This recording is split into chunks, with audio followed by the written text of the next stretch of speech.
age-friendly homes, the Internet of Healthy Things, a capable aging program, and a new CEO. Our next panel has it all. To moderate this session, we are fortunate to have Ms. Lindsey Conner Mosby. Lindsey is the Vice President of both frogHealth and Strategy at Frog, a global firm that advances the human experience through design. Lindsey and her colleagues will show us a future of aging that is centered not on institutions, but on individuals. Lindsey. Thank you. Thank you. Welcome, everybody. Thanks for having us. I'm going to just briefly elaborate on who I am and who Frog is, in case those of you don't know, and then I'm actually going to hand it off to the important people on this panel and let them introduce themselves, and we'll go through some, hopefully what will be some enlivening conversation. As mentioned, my name is Lindsey Mosby. frogHealth is, among other things, focused for the past 4 or 5 years in the healthy aging space. So if any of you were here last year, you may have seen my colleague Drew Miller, who came and spoke about sort of a, as we've been calling it, sort of the boomer communal group housing, co-housing wave that I think is probably a lot more prevalent than we may even really realize, and how we might bring digital and the physical together with that. So I'm thrilled to be here speaking with you guys and sort of initiating this conversation around what I think we might call the physical world and the digital world, or the virtual world, and how we might use those two things together to really compound and hopefully amplify the ways that we enjoy our golden years, as it were. So with that, I'll pass it off, and Louis, give you a moment to introduce yourself. Sure. I started as a carpenter and contractor, and in the early 90s, I decided to devote my company to a niche that I imagined, which was updating housing for people who were aging. And 25 or so years later, I'm still wondering why such a good idea is not a big hit in the marketplace. And it starts out with the idea that the house itself is outdated. Design of homes, like our hospital and payment systems, predate longevity. That's the basic fact that underlies these issues. And housing is a social determinant of health. The other thing is, it's fundamentally unfair, it seems to me, to continue providing ingenuity and medical miracles without updating housing as well as the medical care delivery system. Why keep people longer if they don't have a decent place to live where they can thrive? We update our houses all the time in response to technology. Many people, even in New York City, occupy homes that started without plumbing or electricity. We added furnaces and then updated their efficiency and added insulation. And now we're adding solar collectors. All this happens with policy. Water and sewer systems were communal activities, the right-of-way and utility regulations for the electric grid, weatherization programs, subsidies, and now solar tax credits. Making them over for older residents and tech-enhanced home care is just one more in a long series of upgrading our houses. And there are some efforts this way. In my town, I worked 12 years on a bill called the Montgomery Design for Life program, which gives you property tax credits for upgrading your homes. And last year, the U.S. House had Bill 5254, and this year, the H.R. 1780 is the Senior Accessible Home Act. As well, Bob Casey, in the Senate House Committee on Aging, is having hearings absolutely today, right now, starting in about an hour, on community infrastructure for aging. So policy needs to play a role, and programming needs to play a role in this. This week I'm here at the D Summit. Next week I'm at the Universal Design Today Summit.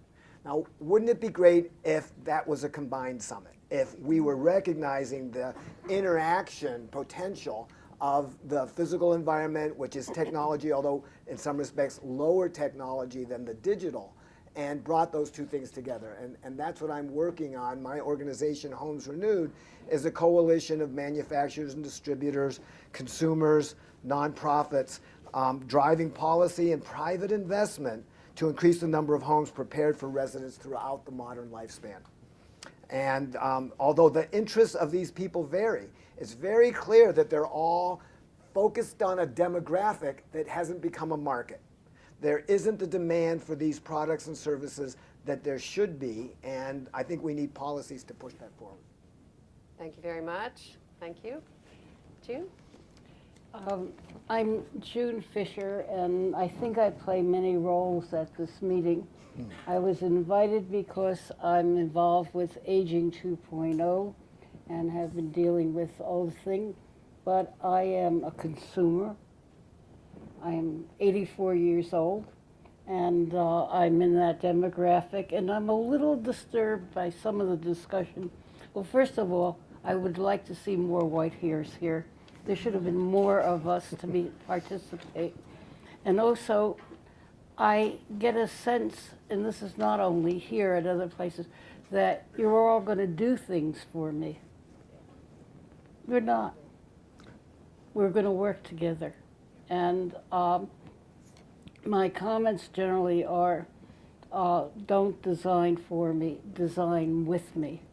And that sounds simplistic, but it involves much more involved in it. And some of my recent experiences, actually, I haven't been doing any direct medical care recently because I'm much more involved with the design issues. And we taught a course at Berkeley last year, which had 15, well, I don't like the term elders, sages, and 16 undergraduates. And it was very successful. And these sages now play an important role because they can be the interface with the designers. I get very angry, and I think somebody heard me at one of the Aging 2.0 meetings where I really was quite angry at all these 20-year-olds who are going to write apps, think they're going to change. They literally tell you, we're going to change your life. And they have no understanding of what our environment is and what we do. Now, you just can't come to people and say, well, what do you need? And that's the role that our elders or our sages played because they're learning the language of design. We're hoping that the more youthful members of the class were learning to appreciate that life experience. But also, you know, my work has been in occupational health, and this has been a transition, and I've had to think about it. And some of the things that have been important in a framework for me, and I've heard it earlier today, and I was really pleased by that, is the term autonomy. And it doesn't matter if you can be the most senile person, you still have that sense of maybe one cell. And even in medical school, when I was teaching medical students, I was always saying that you had to work with that part, that's the healthy part. And that autonomy for me is part of that. The next form is authenticity. And the authenticity to me is the lifespan. What was my experience? What was somebody else's experience? What are they bringing to it? And then a very important part is activism. And too many people are warehoused. And we have to provide the environment that they can maintain their activism. And aesthetics are very important also. My bathrooms now look like hospital bathrooms. I don't like it. It's not attractive. I go in there and I see all the bars. I want to be in a nice environment. And then there's the question of acknowledgement, which is probably the most difficult for me, to acknowledge that I do have limitations, because you don't, and accepting that. Now there's another part that was brought back is affordability. It is, you've heard on a macro level, it's things. I'm middle class. I do worry about it now with my own things. Will I have enough? And I saved money and I did all the things the previous panel did. And I live in trepidation that my funds will run out. Because, you know, I had sciatica and I was in skilled nursing facility and I have good insurance. And I ended up with close to $10,000 on top of that I had to pay. I thought I understand the insurance, that I don't understand that. And my friends who don't have as well a substantive, not that I made that much, I was in the public sector all the time, are even more terrified. And that's probably the prime thing for my peer group, is the fear that they will not have the resources despite saving and starting early, that they will not have the resources go on. And there's another issue of aloneness, because my peer group is dying. And I go to the phone to call my best friend since 18, she's dead. I go to another thing, they're dead. So that even if you are socially involved, there is an emotional aloneness, I think, that we all deal with. And the last thing is adaptation. How do we adapt to the new situation? So those are my A's for aging. If you have any other ones, let me know. But they have to be with A, because I like alliteration. It's a fair point. It's a fair point. Yes. Good morning. I'm Sarah Szanton. I'm a professor at Johns Hopkins University, and where I develop and test programs for and with older adults who have been referred to in various ways this morning, but as high cost, high need, or people who face many social determinants of health. And these programs address what they want to be able to do to improve their autonomy and to save money to the healthcare system at the same time. This work is based on my clinical experience providing house calls for years, where I had patients who were unable to sleep in their own bed and they had to sleep on a couch, or they were unable to prepare food because they couldn't stand long enough, or they were unable to bathe because they couldn't get their leg over the tub. Many of you in the audience, have experience with this, with with patients or with parents. But in the medical system, we don't ask those questions, right? We talk about diseases and symptoms, and even though in the first talk it was described that the people who end up spending a lot of money in the healthcare system are the people who have functional limitations, we don't address those inside regular medical care. So that some of these new models are about care coordination and patient-centered, but they're still not getting at, can you take a bath? Can you get dressed? Even those are the drivers, and they're what older adults care about most, right? So you may care more, can you get dressed, can you bathe, than what's your hemoglobin A1C or your blood pressure. And yet we mostly ignore them. So we developed a program called the Capable Program, which is a combination of a nurse, an occupational therapist, and a handyman. And it's time limited. And we've shown that we're decreasing costs more than $10,000 a year to Medicare for at least 2 years by improving people's quality of life, decreasing their disabilities, and decreasing their depressive symptoms as much as an antidepressant. It's currently in 12 cities in 5 states. And there's kind of 2 aspects of the secret sauce. One is that it's exactly around what you just mentioned in terms of increasing their autonomy. So those clinicians that I mentioned use their complex clinical reasoning to mix with what the person wants to be able to do. For example, get upstairs and sleep in their own bed, or be able to prepare a meal. They use their clinical knowledge, the nurse and the OT, and then write a work order for the handyman who addresses the physical aspects, like the holes in the floor or the banisters that are shaky. And the other secret sauce is implicit, which is addressing the person and the environment at the same time. That in medical care, we tend to say, oh, it would be good if you if you had enough food, or it would be good if there weren't holes in the floor, but we don't actually fix it. And so we're fixing those at the same time as we're providing the other services. Thank you. Hi, everyone. Joe Kvedar. It's an honor to be on this panel with all these talented folks. I'm from Boston, Partners Healthcare. My title here is Vice President for Connected Health. I'm also Associate Professor at Harvard Medical School. Partners is a delivery system anchored by Harvard's 2 largest teaching hospitals. And among the things that I do there is I have the pleasure of overseeing a growing innovation group called Partners Connected Health, where we're realizing the vision that care doesn't have to be limited to a physical location such as a doctor's office or a hospital bed, but can be a continuous function in your life. And we've been doing this now for over 20 years, marching towards realizing that vision. And technology, of course, plays a big role. Wearables, sensors, mobile, et cetera. We can talk more about some of those details. The days so I don't get bored, I also chair a panel for the AMA on digital medicine reimbursement. Co-chair of, I'm chairing for content at the upcoming Connected Health Conference this fall in Boston. and working on my second book, which is going to be about technology and aging. So it's a pleasure to be with you today. Okay, so that's everybody.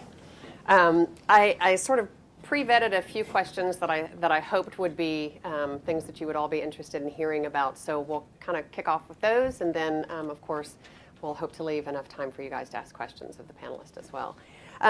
So maybe Joseph or Sarah, I might start with you guys. I think we all know that our lives are this, sort of increasing confluence of the real, the digital, the virtual, all of these different parts and pieces. How are you guys seeing that confluence coming together, and how might it complement our ability to live those longer, better, and much longer lives that we lead today? Well, it seems that, and not to boil it down because there's so much here, but one of the things that we're focusing on are these three things that seem to predict longevity. One of them is physical activity. Another one is purpose, a sense of purpose. Again, was talked about in the last panel. And the third one is, and I'm going to be like Rick Perry here and forget my third thing.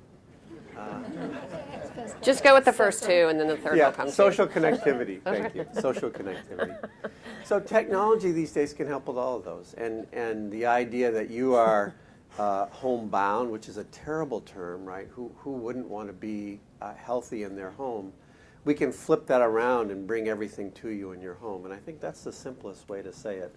Yes, there are controversies over the Internet of Things and what that means. All those sensors picking up little digital breadcrumbs about you all day long. Is that a bad thing? Is that intrusive? Not if we design it appropriately, because all those data can add up to a unique digital fingerprint that we can use to encourage you to take on healthy behaviors, to help you make sure that you don't go down the wrong path with your health behaviors. And again, the goal here is to keep you connected and healthy in your home, which these days technology can do. Everyone practically uses Skype and FaceTime to connect with loved ones.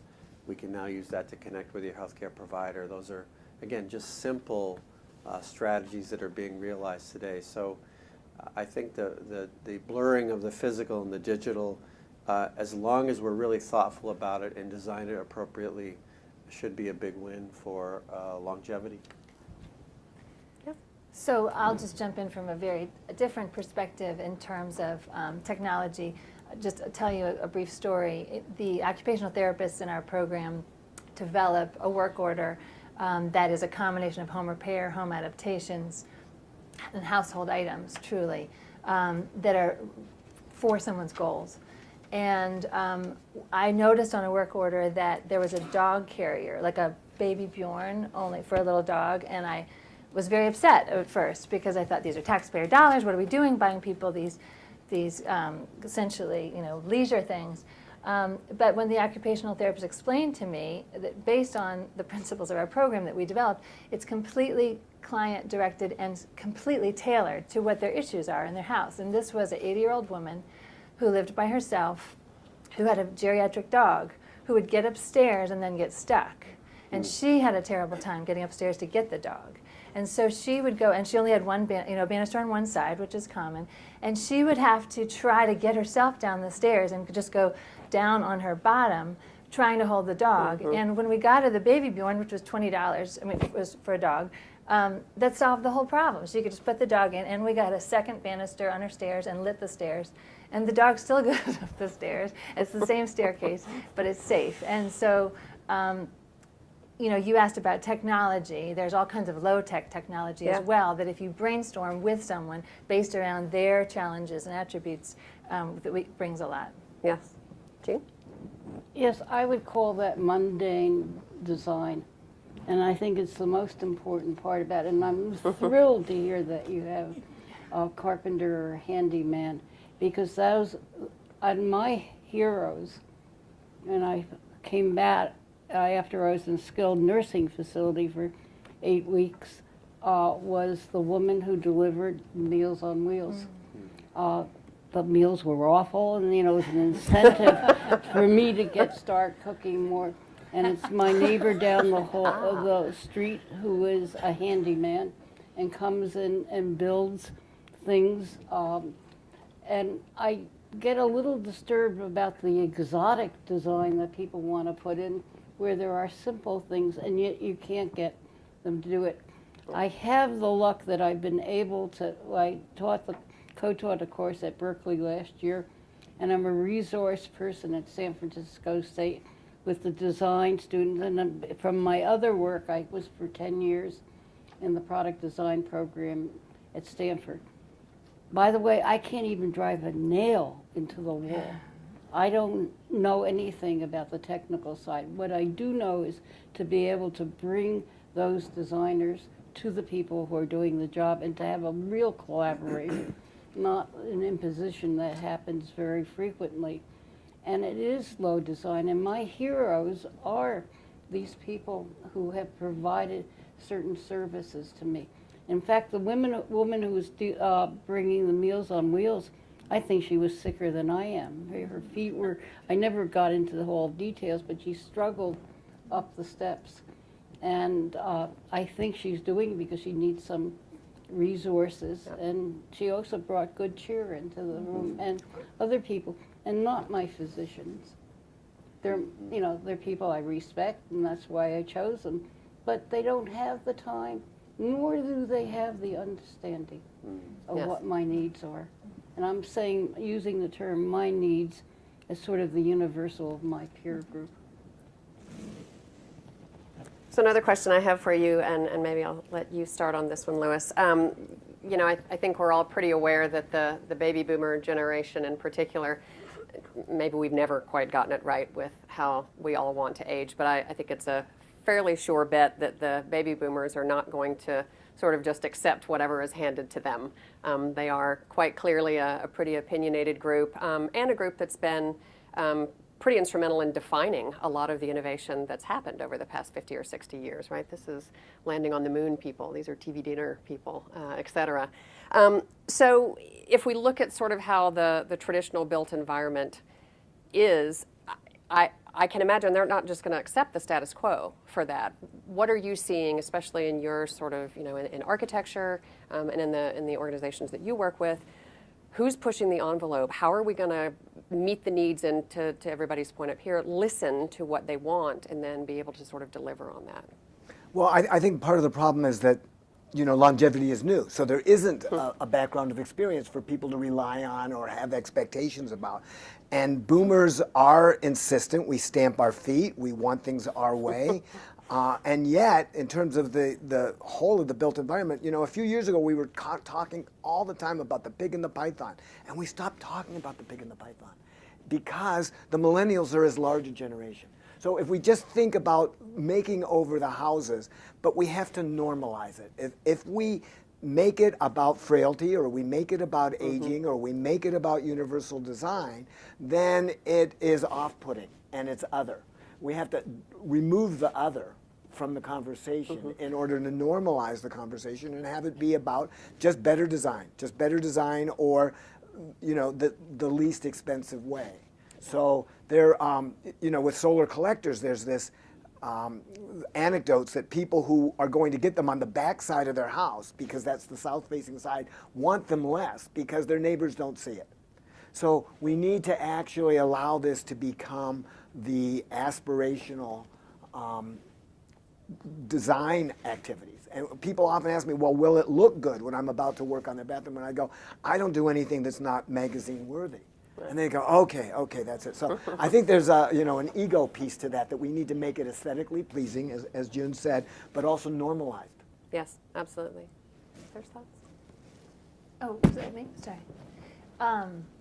Sorry, can you restate just briefly? But just with the baby boomers and the changing. Yeah, and just sort of thinking about, how do we, if we have a generation of people who are very comfortable on the iPhone and very comfortable, with their with technology, it's going to be weird to not have that. So how do we fix that? I think I have all kinds of ideas for ways, apps and things that we could do that would integrate clinician knowledge and the habits of older adults and their preferences to enable better aging. But I think we really have to get it right first for the 40% of Americans who can't get together $2,000 in an emergency. Yes. And the houses that have structural needs. Even though I agree with you, the baby boomers will lead in terms of having many, many options that we've got to solve. We can unleash a lot of money from the system if we can attack the needs of the high-cost, high-user population first. Who do you all think needs to be brought together? What has to happen for us to really move the needle on allowing people or providing ways for people to do what they most want to do, which is to stay in the home of their choosing, whatever that looks like? Who's got to come together? I mean, I think there's products, and there are good products, and there are both in home products, attractive ones. Some of them are represented here, and there are designers, and the design programs have grown about these issues, but there isn't demand. So there's been contractor training programs. The National Association of Home Builders has had a program since about 2000 in partnership with AARP to develop CAPS, contractors, certified aging in place specialists, and there really just isn't demand. So we need to bring the consumers, not as clients, not as patients, but as consumers, and make this something that they want to do. And I think that means that confluence needs to be product developers, consumers, but also policy and programming. So most of the policy and programming is focused on the lower end, and I understand that that's where the greater need is, but it's hard to create exciting demand when the concentration is on the most needy and the most vulnerable and paying for everything. If we use leverage. So we need to bring policy and programming, I think, to combine with consumer demand and great products that are out there. And that's where we will start to have change. Well, yes. I'm not sure that they're great products out there. Maybe they are out there, but I've searched for them. So Not that's finding the them. first thing, is to, if they're out there and they're really tested, not promised, but tested, it needs to be, there has to be a resource. I spend too much of my time trying to find something that will substitute for it. I also have a great disappointment. I've had the privilege of, as I said, I co-taught a course at Berkeley, and I've been involved with San Francisco State University and for Stanford Product Design Program. I'm talking about the elite institutions, and we have really some wonderful kids who've come out with good design. Sometimes some of them are generated, well, by my need or my knowing somebody else's need. And I've had 2 students who have won first prizes in the Stanford Longevity Contest and another one for the University of Southern California. These are superb products, and they cannot be produced. They're just sitting there. I was asked if I would bring City Cart because somebody heard me talk about it at one meeting. If I bring it here, I can't. It's the only prototype that exists.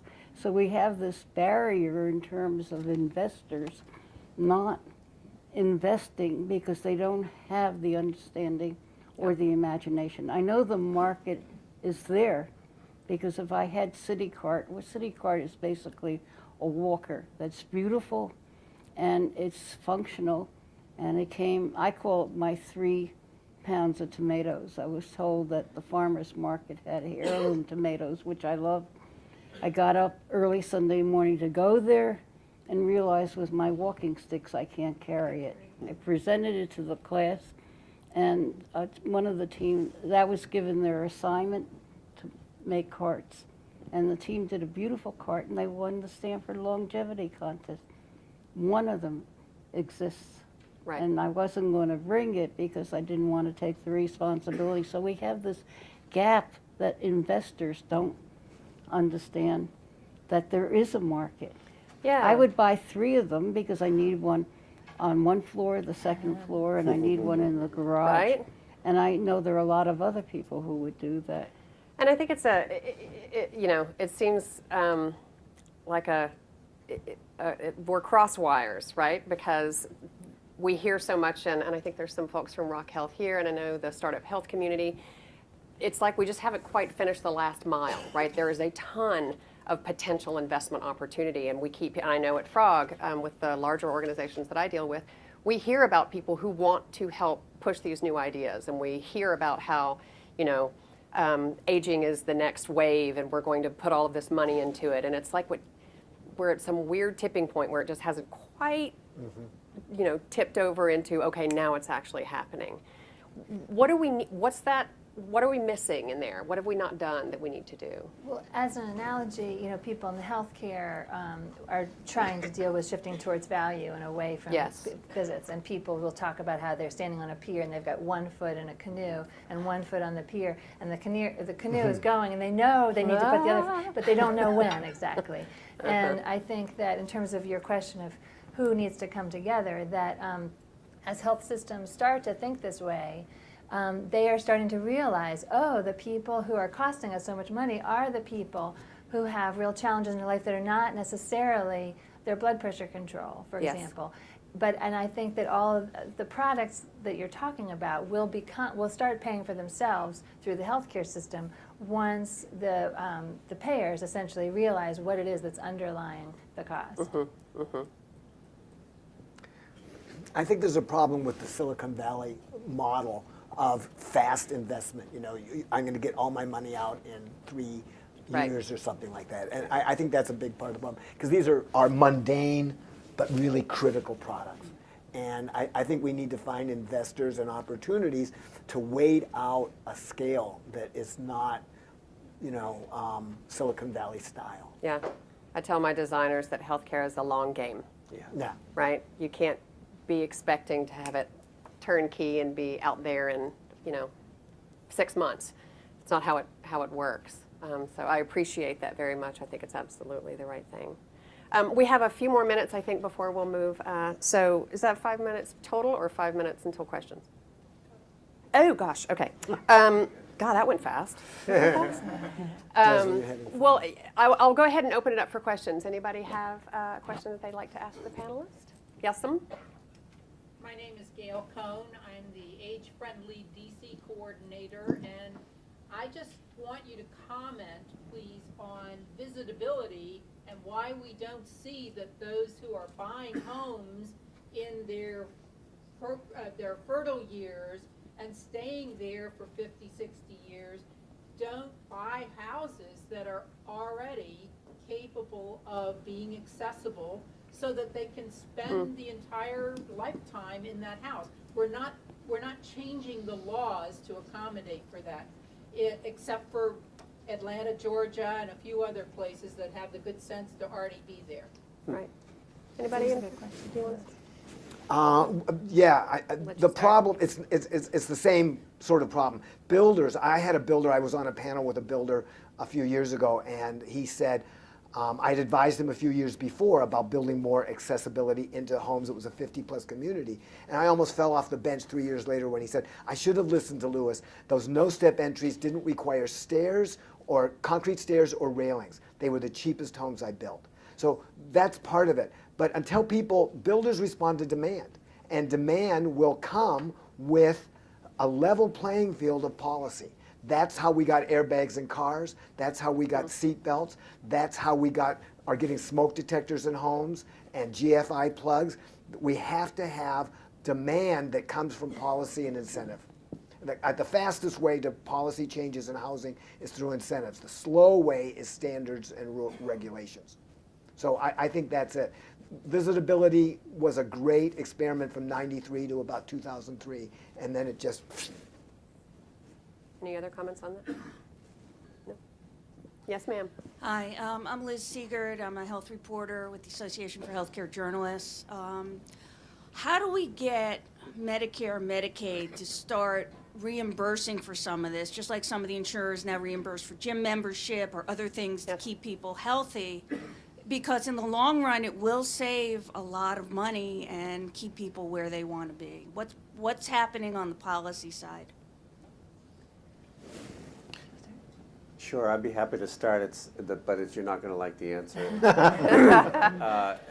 You have a system where everything that, and I mentioned earlier, I'm working now with the AMA to bring some new codes forward, and anything is additive, right? The argument, and it does not just Medicare, but all payers flinch at the argument, which I like to say, if your business model is pay me $1 today and I'll save you 10 next week, that's a really pretty weak business model. And I realize it will happen, and I realize that everything we're talking about moves us in that direction.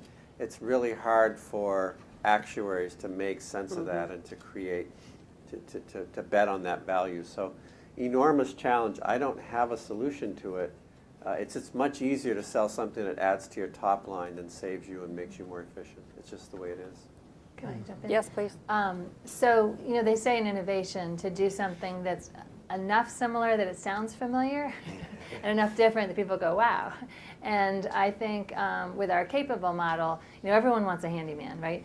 And we're enough similar in terms of having a nurse and having an occupational therapist, even though they practice very differently, that we have been getting uptake from accountable care organizations, a few Medicare Advantage plans.